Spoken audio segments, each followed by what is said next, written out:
In today's session, we are joined by strategic system architect Kelroy James for a deep dive into a high-stakes comparison titled The Three Lines of Defense, from Warships to AI. This presentation explores how the rigorous world of naval logistics assurance can be translated into the modern framework of AI model governance under ISO 42001. Throughout this session, Kelroy James will address the shared challenges of managing autonomous assets, the breakdown of the Royal Navy's BRD 93 assurance model, and how these military-grade tiers map directly to the Plan Do Check Act cycle of AI governance. Furthermore, the session outlines tactical lessons on risk baselining and the implementation of strategic enablers like minimum viable bureaucracy to ensure AI remains a managed asset rather than a black box risk. Let's start. And we'll discuss some of that today. So the agenda would be, we'll start to look at the shared challenge. How do we manage autonomous assets, whether that's a warship or an algorithm, without losing control? Second, we will break down the framework. We will look at the Navy's assurance model, which is known as BRD 93. This is the Bible for logistics assurance. And we will map it against ISO 42001, the new standard for AI governance. Then we will dive into specific tactical lessons that can be applied, specifically the concept of what a super session is, a mandatory risk baseline when we have a change of official leaders. And we'll discuss the difference between a soft audit and a hard inspection. Finally, we will discuss two strategic enablers, which is the minimum viable bureaucracy recently introduced alongside the supersession checks. We have recently cut our compliance checks by 50% to focus solely on risk. We will explore how this can be applied for ISO implementation. So the main core challenge that we face is the autonomy, what I call the autonomy paradox. We want to introduce AI for its speed and to assist decision making, but that autonomy introduces risk. Now, the UN Institute for Disarmament Research, the UNIDR, they warned that AI increases the tempo of operations. Therefore, increasing autonomous systems in military systems will accelerate decision-making, but this potentially can lead to flash wars if we lose human oversight. Similarly, in corporate AI, if we lose control of the model, we face bias or data drift and regulatory failure. Now, ISO 42001 is the first international standard for AI management system. Therefore, it handles unique risks such as bias, hallucinations, and lack of explainability. Its main focus is on AI and the lifecycle governance and ethics. This works alongside also ISO 27001, which is the bedrock of information security. And that looks at confidentiality, integrity, and availability, the CIA triad. Now, in the civilian context, in military context, our BRD 93 is often an ISO 4001. So just as we would integrate logistics with operations, ISO 42001 is designed to integrate with 27001 and 9001 using the Annex framework. They do not run independently. The Ministry for Security, they called ISO 42001 the steering wheel and the brakes. Now, without them, you cannot safely command the speed that AI offers.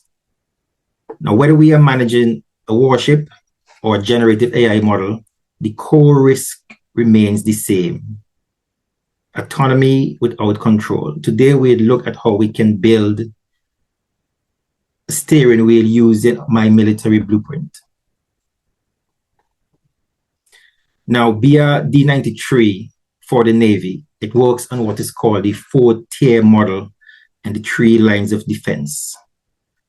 This is how the Navy and the banks as well organize the work. On the first line, which is the regular department, the people doing the job, they own the risk. The second line, which is the oversight, they check the work as compliancy. And the third line, the independent audit, they would organize what is the truth. The key mechanism in this is what is known as a supersession, which is a mandatory handover of risk and account baselining when someone takes over. For ISO 42001 AI management system, its primary function is to govern AI ethically and safely, ensuring that organizations can balance innovation with control. Now, as described in the Military Security Guide, if the AI is a powerful engine, ISO acts as the steering wheel and the brakes. Now, how does it work? The framework is operating on the Plan, Do, Check, Act, the PDCA cycle. This is similar to other ISO standards like the 27001 Information Security or ISO 9001, which is quality. This framework allows ISO systems to integrate seamlessly with your existing management systems.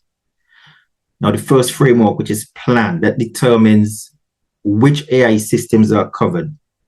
For example, do you have a specific resume screening tool versus all third-party AI services? Now, this involves understanding the internal goals and what the external legal requirements are, like how you follow the EU AI Act or GDPR compliance.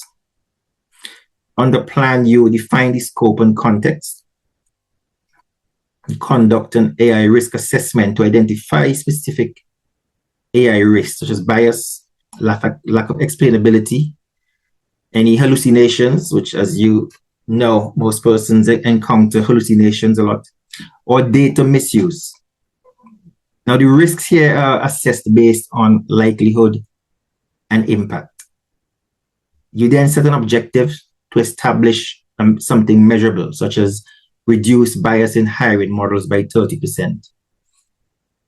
Or, for example, to achieve an 80% model explainability score.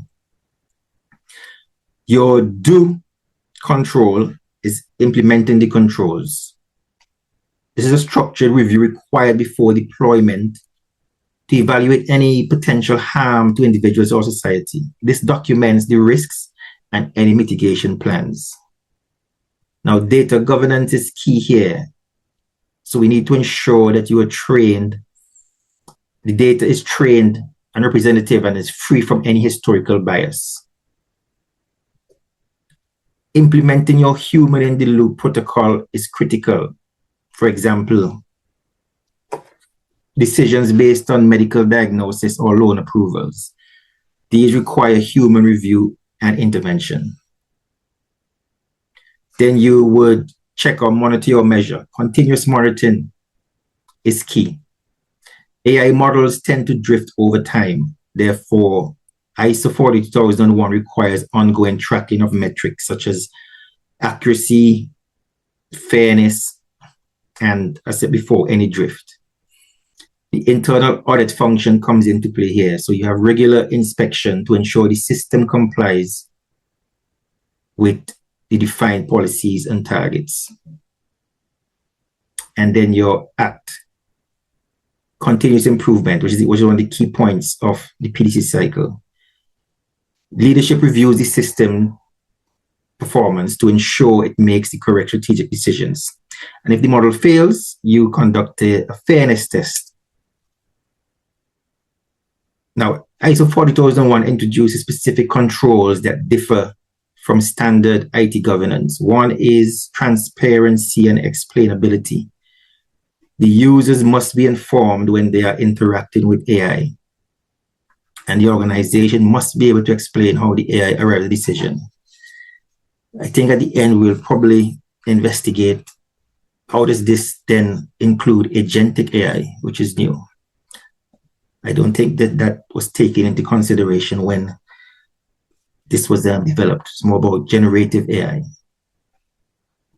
You also have a life cycle management that is required. So the governance covers the entire lifespan of the AI, from initial design and data collection through to decommissioning and archiving. So ISO moves AI from being a black box to a managed asset. Therefore, it requires organizations to document their risk, assign clear ownership, and prove through audit that they're using AI responsibly. Now, how do we compare the two systems together? So the military focus, the Royal Navy BRD, they primarily use the three line of defense. It focuses on structure. It assumes that risk must be stopped by layers of protection. So therefore, if one layer fails, example, the tier 1, the doer, the next layer, tier 2, the checker, would catch it. So it acts as a shield. On the other hand, AI ISO 40001, the PDCA model, it focuses on evolution or continuous improvement. It assumes the system will change and requires constant adjustment, such as retraining your model or updating the policy. So it acts as a continuous loop. Now, looking at both side to side, as you can see, so the military assurance, it excels at enforcing accountability, which is done via the supersession. And ISO 42001 excels at managing complex, evolving life cycle. So combining both together, the ideal AI model would apply a rigorous supersession check to an ISO flexibility. And we will cover that at the end. Now, to translate this so we can understand how they work. So we talk about the three lines of defense in the Navy risk management. So here's how the RN's BR 93 policy maps to that. So the first line is the operational management, which would equate to the plan and do of ISO. So this corresponds to our tier 1 daily checks and tier 2, the logistics officer oversight, the managers. This is where the work happens, the operational work, and where the risk is owned at the front line. If you translate this to the AI, this will be the developer and the product owner. So the second line, oversight checks, this is our tier 3. In the Navy, this is called the Fleet Logistics Inspection, or an FLI. They normally arrive on board and they verify that the ship is safe. Now in AI, this is the AI governance or the ethics risk team who would normally run a bias audit. The third line is an independent assurance. So this is our tier 4 or external audit. This extends to the National Audit Office, who they report to. Now, this provides a final objective opinion on the validity of the whole system, of whether everything is working, and they are then empowered to make recommendations. If they find that there's anything wrong, for example, the second line finds a systemic failure, the third line ensures the whole system is redesigned. For us, that's the NCHQ who sets the policy and would be the Internal Audit and Governance Board on ISO 40001. So let's break down each of these individually and how we apply this to AI. Now, tier 1, this happens on the daily work, on the shop floor. So it's the daily checks, whether it be on hazardous stores, on weapons and accounts. Crucially, and in my role, one of the policy that we enforce or require is that the tier 1 checks should be delegated to junior ratings for training purposes. over the years, completing both tier 1 and tier 2, what you find is that from some of the problems that you encounter would be down to either lack of training from new personnel. For the AI application, this would be your ML ops engineers and the data scientists. Junior ML ops engineers, for example, they would own the data quality checks to build their competency. The key thing is for AI is we should not just automate the log. We need to make the junior data scientists responsible for the daily drift checks and bias monitoring. Similar to in the Navy, you have retraining in case something goes wrong. This would build their competence. So they understand why they're doing what they're doing. And for the AI ML ops, they would ensure that they understand the why behind the governance. Now, the tier 2, this is where professional judgment is applied, and this is the most critical slide. The department head, who is normally the logistics officer, but this can be delegated to a deputy logistics officer. Now, our policy explicitly states that tier 2 is about applying professional judgment to determine risk. It is not just simply checking that the frontlines, the junior rating has ticked the box. It is asking, does this data look right given the operational context? They are managing the risk. Now, in the AI application, the system owner acts as the tier 2. But similar to the Navy, it should not be about just collecting reports from an engineer. They should also apply professional judgment. For example, the model accuracy is 98%, but is it ethical? Is it fair? Now, without this human judgment layer, you can find that you have compliance, but you don't have assurance. Now, tier 3, oversight. In the Navy, we face what is called the Fleet Logistics Inspection. It is not a friendly chat, and having done quite a few, I can tell you it is very rigorous. This is a graded inspection. If you look at the grading definitions used, you can see where you have a comprehensive system of graded assessments ranging from fully compliant to no compliance. This ensures that all logistical operations meet high standards of efficiency and safety.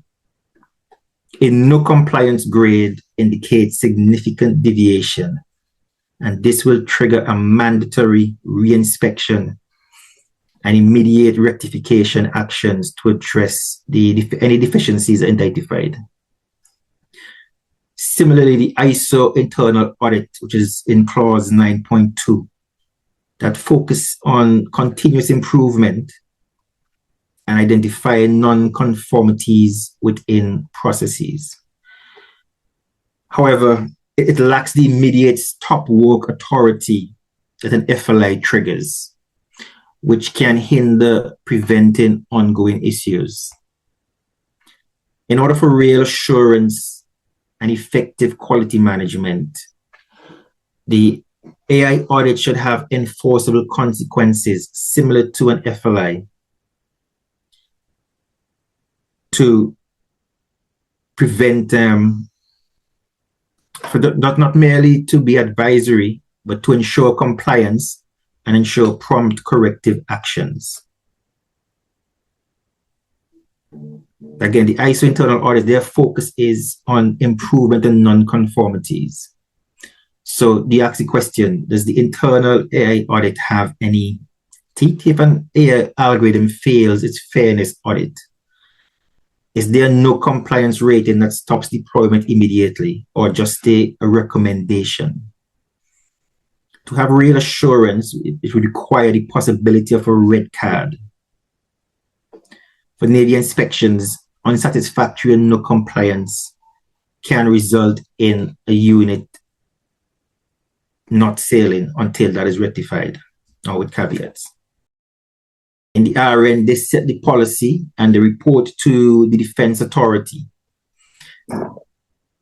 For ISO 42001, this corresponds to the top management and the AI governance board. But their role isn't simply just to check the work that is being done. It is to ensure the system design is valid. At the audit committee level, we have what is called a Maritime Logistics Command Steering Group. And this sets the tempo for the fleet. They review all of the errors and advise on policy implementations. Similarly, the AI Governance Board, which sits at the same level, they should set the risk appetite. They cannot remain silent, basically. Otherwise, the Tier 2 and Tier 1 would be operating in a vacuum. I just want to introduce two concepts that I believe every CISO and AI lead needs to adopt, because I think it adds that teeth to the inspection that we have in the Navy. One is what is called the supersession check. Now, in the RN, you cannot simply walk away from your job on change. So when a logistics officer leaves, a formal supersession check is mandatory. The incoming officer must audit the department. And if any errors are found, they are recorded before they accept responsibility. This applies to the issue in AI. Now, new AI leads inherit what is called technical debt or compliance debt that they don't know about. It's not mandatory to do a supersession when you're handing over. So the model owner would not know the problem when they take over. But having a mandatory deep dive audit before the officer take charge, you have no inheritance of unknown risks. Everything is known. So one point I believe we can adopt here is to mandate supersession audits for AI models. So whenever there's a change at the top, when the ownership change, you rebaseline the risk. In that manner, you do not let hidden bias or any drift transfer to the new owner. The second lesson, and this has recently been introduced, is what is known as minimum viable bureaucracy. Now, you might think from before that military assurance is all about paperwork, which some part of it is. But based on a recent review, we have now moving in the opposite direction. Policy just released has resulted in reducing monthly compliance questions by 50%. What we found was that a lot of the questions were either nugatory or repetitive. So we have moved away from a lot of the mandatory questions and reduced compliance by 50%, compliance questions. So now, why did we do that? Because the checklist had become sort of a burden and not really a tool. We recategorized all of the checks into governance, assurance, and compliance. Therefore, the governance questions must be done, and compliance would be checked by exception. So how do we use this within an AI application? First, we can apply this to the logs. Is there a need to log everything? Perhaps not. Focus on the governance risks, which is the legal, safety, ethics thresholds. These are the things that would either for an organization lead to a legal challenge. You can get sued, or it can lead to persons being, people getting hurt. For the remainder of the questions, you can trust the tier 2 professionals, which is supersession checks. We have a checked, nothing significant to report as a valid entry, which I'll explain on the next slide. So this model has moved us to what is called, what is known as risk-based thinking in practice. By recategorizing our checks into governance, assurance, and compliance, we ensure that one, with the governance questions, these are the lawful legal obligations. These are non-negotiable. It's the law. So these questions must be done and they must be correct. Assurance is for our operations. What do we need? What we should do to be enabled for operational capability. And compliance, internal tricks, and use probably one of my favorite phrases, and will be trust but verify. I think I say this to my staff all the time. However, these checks are now at the discretion of the inspector, the logistics officer, based on risk. So we have now empowered the department head to assess risk rather than just ticking boxes. So having a box checked NSTR, nothing significant to report, is now a valid log entry. The trust is now placed with the individual exercising professional judgment. So for ISO 40001, this can also be applied. We can do the same. We probably don't need to document every single parameter change on an AI system if the risk is low. Instead, the focus can be on the higher risk governance issues, which would affect you legally, the EU law, for example. So what we have is the key point is having assurance leads to operational capability. We trust the data, and the trust in supply for us would lead to better force generation. Now, our logistics assurance provides the confidence to deploy. Integrating AI into our supply chains using predictive maintenance or autonomous resupply, which is on the horizon, this would introduce risk into the system. Now, having that AI as the engine, we definitely need good governance, or at least assured governance. We need to maintain the same level of trust in the algorithms that we use as we do in our physical stores.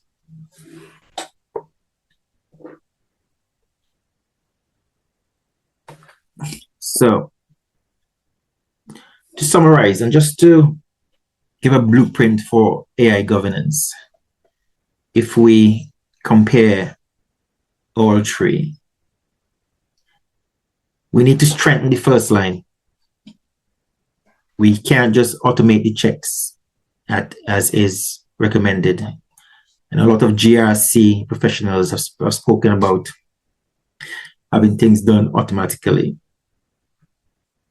We need to empower the tier 2 owners to use professional judgment.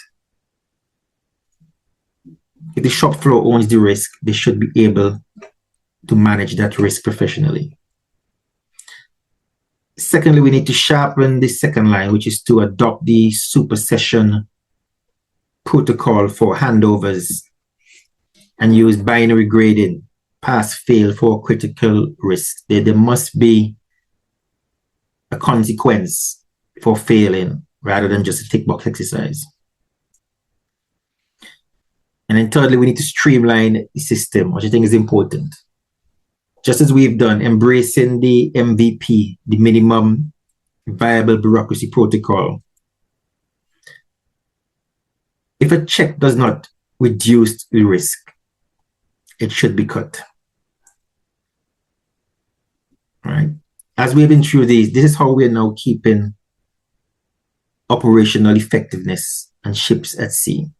We can also use this to keep AI safe and secure in production. These are for those who want to dig any deeper into the doctrine, here are the primary sources used for the presentation. The R93 and the RNTMs, they provide the specific military logic, and the ISO 42001 standard is the standard we are mapping to.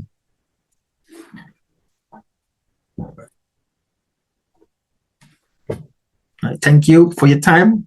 Auditor should have a knowledge of the policies. So the 42001 has quite a number of clauses that apply. And again, it's based on the Plan, Do, Check, Act policy, very similar to our BRD 93. But they should have a knowledge of the policies and how it's being applied. Again, the auditor should not simply just be coming in to do a tick box exercise. Again, we use a lot of SMEs for our tier 3 checks. These are persons who have knowledge of the workings and not just the policies. So then they can provide remedial action or recommendations to fix some of the problems that is found. So yes, excellent knowledge on the business domain and the technologies, but also should have knowledge of the fundamentals of the AI itself when they make their recommendations. There would be a chart, as it's the different organizations. It wouldn't be a one-size-fits-all when you're applying 42001, because all AI would not be the same, basically. There would be different models. It's a good question, as in when I did the mastermind training of being a lead auditor, a lot of the focus seems to be currently on the AI that is in place now, not the AI that is potentially coming, which is agentic AI. We have AIs that would have what is called non-human identities. They have to be assigned an identity because they're agentic. They are trained to make a decision. But then how can an AI be responsible for making a decision? If that makes sense. So you're going to have an AI that can automatically respond to a query.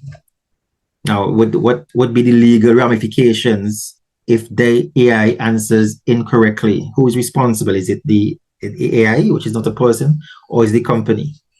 So there would be a chart mapping, but then it depends on the AI that is employed for the use case. Legal vetting will be involved because, again, this ISO 42001 has been introduced, as you know, based on the requirements of the EU AI Act, amongst others. There needs to be a legal requirement for processing data. A lot of it stems from the GDPR requirements as well for the EU. So your legal vetting will become more normal, again, as we have either generative AI, which has access to a lot of written data, or agentic AI, which would be able to conduct transactions automatically. There will be a legal ramifications in these cases. I think Clifford Chance has written a lot on how this is going to affect a lot of businesses and be offering advice of how to respond in the event of any data hallucinations or breaches. So yes, to answer your question, the faster you fail is the faster you learn. I've recently failed. I failed an inspection previously. I got an unsatisfactory grade. It was no compliance. But I'm adopting the ISO 42001. Failure is your chance for continuous improvement. So you understand the reasons for the failure, and you put, in my field, I'm an innovator, you put innovations in place to prevent future failure. For example, I failed on 2 assessments, and I utilized the opportunity to introduce 2 changes that has now been implemented not only in the organization but across other units. So failure, again, as we said, failure can stop a unit from sailing. So to make sure that that does not occur again, that is the best time to do innovation. And you understand, you assess why it was failed, understand the reason for the failure, but then you introduce something, either whether it's be training or a new process or a new procedure that would prevent that failure from occurring again. So failure is the opportunity to learn. As I said, fail fast and learn faster. I just thank you